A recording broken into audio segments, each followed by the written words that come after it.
গত দুদিন ধরে একটি নিউজ খুব বেশি ভাইরাল হচ্ছে, সেটি হচ্ছে Meta aims to fully automate ad creation using AI. এরপর হচ্ছে Meta aims to fully automate advertising with AI by 2026। এরকম বিজনেস টাইমসেও আসলে এরকম নিউজটা এসেছে, সেখানেও বলছে যে Meta aims to fully automate advertising with AI by 2026। So এই নিউজগুলা বিভিন্ন বিভিন্ন টপ নিউজ জার্নাল, দা হচ্ছে কি আপনার দা হিন্দু, তারপর হচ্ছে বিজনেস টাইমস এবং ডাব্লিউএসজি, এই ধরনের আপনার হচ্ছে গিয়ে বড় বড় পপুলার নিউজ পোর্টাল গুলাতেও, international news portal, news media, even রাউটার্সেও হচ্ছে গিয়ে এই ধরনের নিউজগুলো অনেক আসছে যে মেটা আসলে বাই 2026 ফুললি অটোমেট হয়ে যাবে এবং এআই এর মাধ্যমে অ্যাড ক্রিয়েশন গুলো করবে। সো এই নিয়ে বাংলাদেশের মিডিয়া মিডিয়া ইন্ডাস্ট্রিতে, অ্যাড ইন্ডাস্ট্রিতে এবং বিভিন্ন ফেসবুক গ্রুপগুলোতে আপনার অনেক বেশি ডিসকাশন হচ্ছে গতকাল থেকে।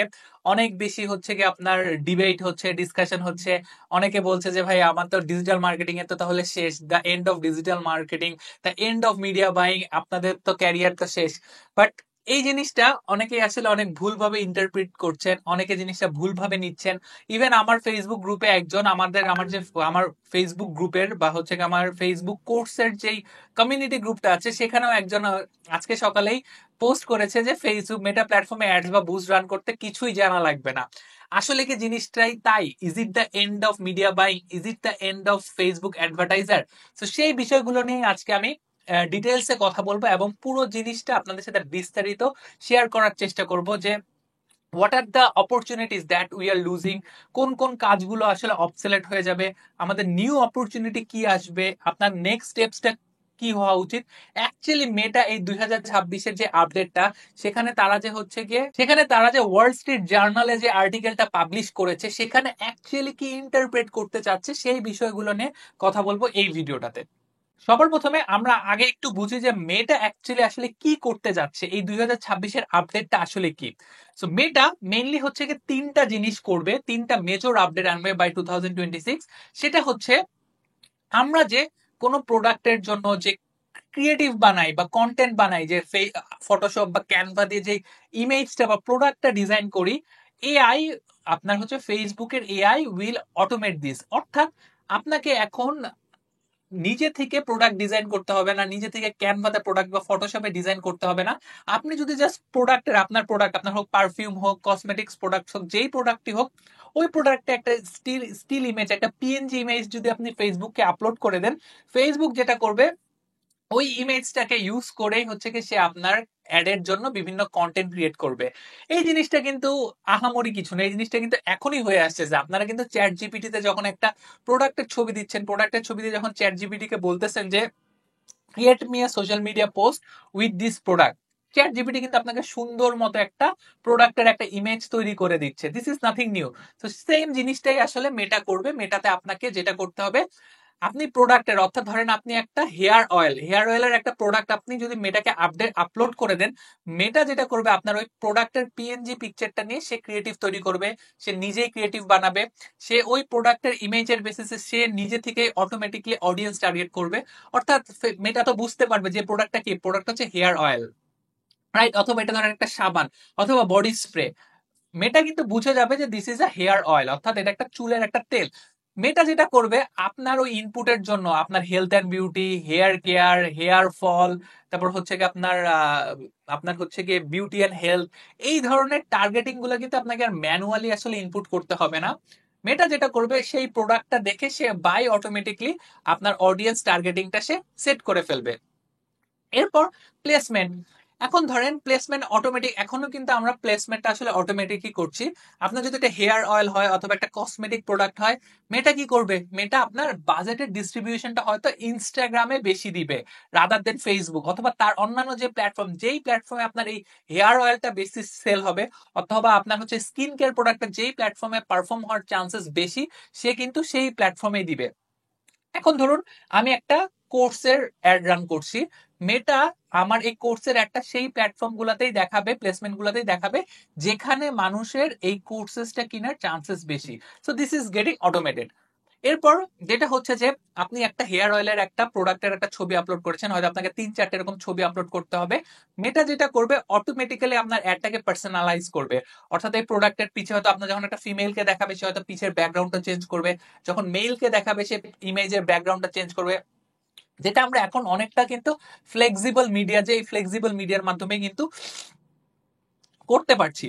এরপর অটোমেটেড ক্যাম্পেইন, হয়তো সামনে যেটা হবে আপনার যে জিনিসটা আমরা এখন অটোমেটেড রুলস এর মাধ্যমে সেট করি যে রোয়াজ বেশি হলে অটোমেটিক্যালি বাজেট ইনক্রিজ হয়, হয়তো আমরা এখানে এই মেটা এই জিনিসটাকে আরো বেশি ফোকাস করবে, এই অটোমেটেড রুলটাতে আরো বেশি ফোকাস করবে। আপনার সিটিআর হয়তো বেশি থাকলে মেটা হয়তো বাই ডিফল্ট বাই ডেমসেলফ সিটিআরটাকে ইমপ্রুভ করবে। রোয়াজটা ভালো ইমপ্রুভ হতে থাকলে হয়তো মেটা বাই ইটসেলফ রোয়াজটাকে আস্তে আস্তে আস্তে করে ইমপ্রুভ করবে। সো এই জিনিসগুলা চেঞ্জেস গুলো আসলে মেটা আনতে যাচ্ছে। এখন কথা হচ্ছে যে কোন কাজগুলো আসলে চলে যাবে, সেই কাজগুলো চলে যাবে আপনি যদি সেই মানুষটা হন যে আপনাকে ক্লায়েন্ট ইমেজ দিচ্ছে, ছবি ভিডিও দিচ্ছে, ক্যাপশন দিচ্ছে, all you need to do is just কিছু ক্লিক করে করে অ্যাড রান করা। এই ক্লিক করে করে জাস্ট অ্যাড রান করার যে বিষয়টা, সেই বিষয়টা আসলে আস্তে আস্তে অনেকটা কমে যাবে ডিপেন্ডেন্সি। আগে যেটা হতো যে আপনারা হয়তো বলতেন যে I will create a page like campaign for your page, I will charge $40। আপনি পেজ লাইক ক্যাম্পেইনে কি করছেন, সিম্পলি একটা ক্রিয়েটিভ নিচ্ছেন, একটা ভিডিও নিচ্ছেন, ক্যাপশন দিচ্ছেন, রান করে দিচ্ছেন। সো এই যে যেখানে আসলে ব্রেনের খেলাটা খুব কম, যেখানে আপনার স্ট্র্যাটেজি লেভেলের খেলাটা নাই, সেই ধরনের কাজগুলো আসলে অটোমেট হয়ে যাবে। অর্থাৎ আপনি পরবর্তীতে as a freelancer just gig হিসেবে যে I will run Facebook ads for you, single campaign related যে কাজগুলা সেই কাজগুলো আস্তে আস্তে আপনার অবসলেট হয়ে যাবে। অডিয়েন্স টার্গেটিং, আপনি যদি বলেন যে I will do audience research for you, আপনার যে আমরা অনেক বিভিন্ন গ্রুপ আছে ফেসবুকে যে বলে যে ভাই ইনবক্স করেন, আপনার এই প্রোডাক্টের অডিয়েন্স টার্গেটিং কি হবে বলে দিচ্ছি, আমাকে অল্প কিছু টাকা দিলেই হবে। ওই যে প্রোডাক্ট ধরে ধরে যে অডিয়েন্স টার্গেটিং, যে অডিয়েন্স রিসার্চের যে ব্যাপারটা, যে আমার আমার হচ্ছে কি আমি যদি রাজশাহীর আম বিক্রি করি আমার অডিয়েন্স কি হবে, বা হচ্ছে আমি যদি হেয়ার অয়েল বিক্রি করি আমার অডিয়েন্স কি হবে। আপনি রাজশাহীর আমের ছবি দিয়ে দিবেন, Facebook will find your audience. আপনি হেয়ার অয়েলের ছবি দিয়ে দিবেন, Facebook will find its own audience. আপনাকে আসলে ম্যানুয়ালি অডিয়েন্স রিসার্চ করে করে আসলে টার্গেট করতে হবে না। এরপর এবি টেস্টিং, এবি টেস্টিংটা আগে আমরা যেটা করতাম, আমরা উইনিং ক্রিয়েটিভ খুঁজতাম, আমরা অডিয়েন্সের বেসিসে এবি টেস্টিং করতাম, প্লেসমেন্টের বেসিসে এবি টেস্টিং করতাম, ক্রিয়েটিভের বেসিসে এবি টেস্টিং করতাম। এই এবি টেস্টিং এর কাজটা আসলে অনেকটাই কমে যাবে। এখন what are the new opportunities, আমি কিন্তু এই চেঞ্জেসটাকে খুবই পজিটিভলি দেখছি। যারা আসলে একটু বিগ স্কেলে কাজ করে, একটু হচ্ছে স্ট্র্যাটেজি নিয়ে কাজ করে, ওভারঅল পিকচার্স নিয়ে কাজ করে, not just a single campaign, যে জাস্ট একটা ক্যাম্পেইন নিয়ে কাজ করব, দুইটা ক্যাম্পেইন নিয়ে কাজ করব, এরকম না করে যারা এজ এ গ্রোথ ম্যানেজার হিসেবে কাজ করে, যারা ওভারঅল বিজনেসের কনসালটেন্ট হিসেবে কাজ করে, তাদের জন্য কিন্তু this is a very huge opportunity. কেননা আপনার যেই অপরচুনিটিগুলো বাড়বে ইন ফিউচারে, ক্রিয়েটিভ স্ট্র্যাটেজিতে আরো বেশি আপনাদেরকে ফোকাস করতে হবে। অর্থাৎ দেখেন, ফেসবুক আপনার হয়ে যতই ক্রিয়েটিভ তৈরি করে দেখ, যতই অ্যাড রান করে দেখ, ফেসবুক কিন্তু জানে না যে বাংলাদেশের মানুষ রাজশাহীর আম কতটা পছন্দ করে, বা এই রাজশাহীর আমের সাথে যে ইমোশনটা, বা একটা হেয়ার অয়েলের সাথে যে ইমোশনটা, প্যারাশুটের সাথে যে ইমোশনটা, এটা কিন্তু ফেসবুক জানে না। Facebook doesn't have understanding on the emotions or the demographic wise, যে অডিয়েন্সের যে কনটেক্সটটা, সেটা কিন্তু ফেসবুক জানে না। কিছুদিন আগে একটা ক্রিয়েটিভ খুব ভাইরাল হয়েছিল, যেখানে একটা ভাইরাল ভয়েস দিয়ে ক্রিয়েটিভ গুলো তৈরি করা হচ্ছিল। সো এই যে ক্রিয়েটিভ স্ট্র্যাটেজি, আপনার ওভারঅল ক্রিয়েটিভ স্ট্র্যাটেজিটা কি হবে, ব্র্যান্ড স্টোরিটা কি হবে। অনেক ব্র্যান্ড আছে, প্রত্যেকটা ব্র্যান্ডের একটা ব্র্যান্ড গাইডলাইন থাকে, একটা ব্র্যান্ড পার্সোনা থাকে, কি কালার্স ইউজ করবে, কি ধরনের ইমেজ ইউজ করবে, কি ধরনের প্রোডাক্ট ইউজ করবে, সেটা কিন্তু ওই ব্র্যান্ডই জানে, সেটা কিন্তু মেটা জানে না।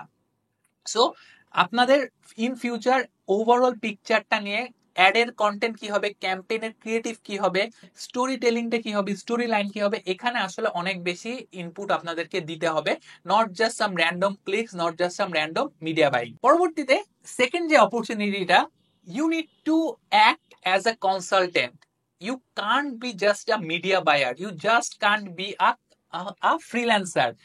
শুরুতেও যেটা বলছি ভাই, $20 ক্যাম্পেইন রান করে দিব, একটা ক্যাম্পেইন রান করে দিব, দুইটা ক্যাম্পেইন রান করে দিব, আমাকে টাকা দিবেন, এরকম না। তার ওভারঅল মিডিয়া বাইংটা নিয়ে, মিডিয়া প্ল্যানটা নিয়ে আপনাকে কাজ করতে হবে। কোন একটা ব্র্যান্ডের যদি এক মাসে আপনার $10,000 মিডিয়া বাইং বাজেট থাকে, তার ওভারঅল মিডিয়া বাজেট ব্রেকডাউন কি হবে, কোন প্লেসমেন্টে কত যাবে, কোন আপনার চ্যানেলে কত যাবে, মেটাতে কত যাবে, গুগলে কত যাবে, ইনফ্লুয়েন্সারের জন্য কত যাবে, গুগল অ্যাডসে কত যাবে, এই পুরো চ্যানেল মিক্সটা আপনাকে অ্যাজ এ কনসালটেন্ট হিসেবে কাজ করতে হবে, not just a single campaign. আপনাকে বুঝতে হবে যে what what campaign to launch, not how a campaign to launch. ঠিক আছে, অর্থাৎ আপনাকে হাউটাকে ভুলে গিয়ে হোয়াটে মুভ করতে হবে। আমি কি ক্যাম্পেইন শুরু করব, that should be your focus, not আমি কিভাবে ক্যাম্পেইন শুরু করব।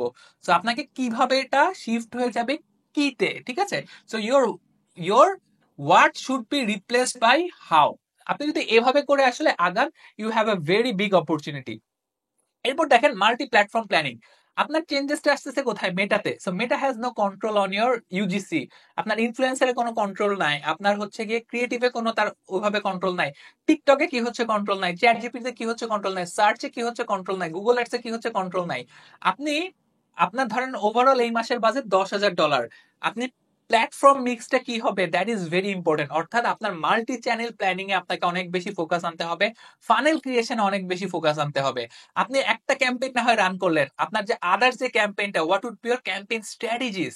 আপনি তো একটা ক্যাম্পেইনের মধ্যে বসে নেই, ফেসবুক আপনার একটা ক্যাম্পেইনকে অটোমেট করে দিচ্ছে, বাট আপনার যে top funnel campaign, mid funnel campaign, আপনার যে গুগল অ্যাডসে অ্যাওয়ারনেস ক্যাম্পেইন রান করতে হবে, আপনাকে টিকটকে যে অ্যাড রান করতে হবে, এই যে ওভারঅল যে ইকোসিস্টেমটা, সেই ইকোসিস্টেমটা কিন্তু আসলে আপনাকে নিজেকেই কন্ট্রোল করতে হবে।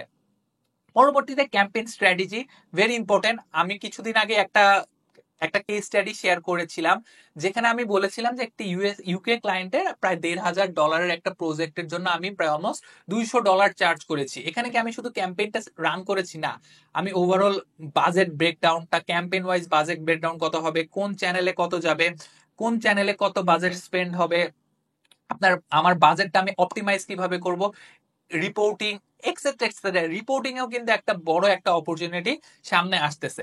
So those are the new opportunities that you have. এখন আপনার আসলে কি করা উচিত, হোয়াটস নেক্সট?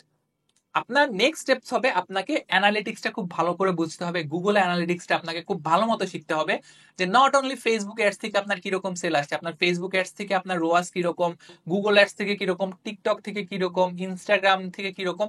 এই যে ওভারঅল ইকোসিস্টেমের অ্যানালিটিক্সটা, এটা আপনাকে বুঝতে হবে। আপনাকে ক্রস প্ল্যাটফর্ম প্রমোশনে অনেক বেশি ইনপুট হতে হবে বা এঙ্গেজড হতে হবে। আজকে হয়তো ফেসবুক থেকে কিছু বাজেটে আপনাকে গুগল অ্যাডসে হয়তো দিতে হতে পারে, গুগল অ্যাডস থেকে টিকটকে দিতে হতে পারে। সো এই অ্যানালিটিক্সটা আপনাকে খুব ভালো মতো বুঝতে হবে। আপনাকে এআই টুলস গুলো ভালো মতো শিখতে হবে, কিভাবে প্রম্পট ইঞ্জিনিয়ারিং শেখা যায়, কিভাবে best use of chat GPT করা যায়, কিভাবে রানওয়ে এমএল, তারপর হচ্ছে হেলিও এআই, এই ধরনের এআই টুলস গুলো কিভাবে ইউজ হয়, কাজ হয়, এই জিনিসগুলো আপনাকে ভালো মতো জানতে হবে। গুগল এআই স্টুডিওটা ভালো মতো শিখতে হবে। এরপর আপনাকে প্ল্যানিং এ অনেক বেশি ফোকাস হতে হবে, স্ট্র্যাটেজিক্যাল মাইন্ড হতে হবে। You need to be a strategical mind, not just a executioner. আর আমি কিন্তু আমার যে ফেসবুকের যে কোর্সটা আছে, আমার যে ফাহিমুল খান ওয়েবসাইটে আমার যে ফেসবুকের কোর্সে, এই কোর্সে কিন্তু আমি একটা বড় একটা পোর্শন আসলে ফোকাস করেছি হচ্ছে কি ইজ অন স্ট্র্যাটেজি এবং প্ল্যানিং এর উপর।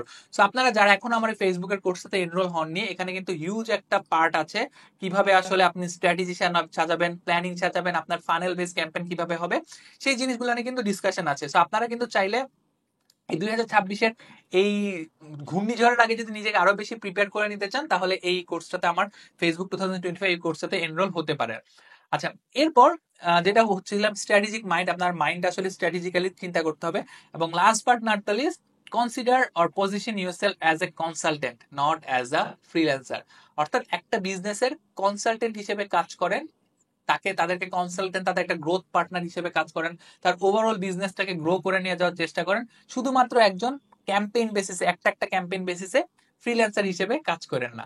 সো এই হচ্ছে মেটার নতুন আপডেট। আশা করি আপনাদেরকে পুরো জিনিসটা বুঝাতে পেরেছি। So this is not the end of media buying, this is the revolution, this is the evolution. আপনারা যদি নিজেকে প্রিপেয়ার করতে পারেন as a demand for you digital marketer, as a demand for media buyer, as a demand for strategist, consultant will only keep getting higher. So AI কে কখনোই আপনার শত্রু মনে করেন না, make AI as your companion, make AI as your partner, and let's grow together. So এই ছিল আজকের এই ভিডিওতে, দেখা হবে পরবর্তী কোনো একটা ভিডিওতে। Till then, goodbye.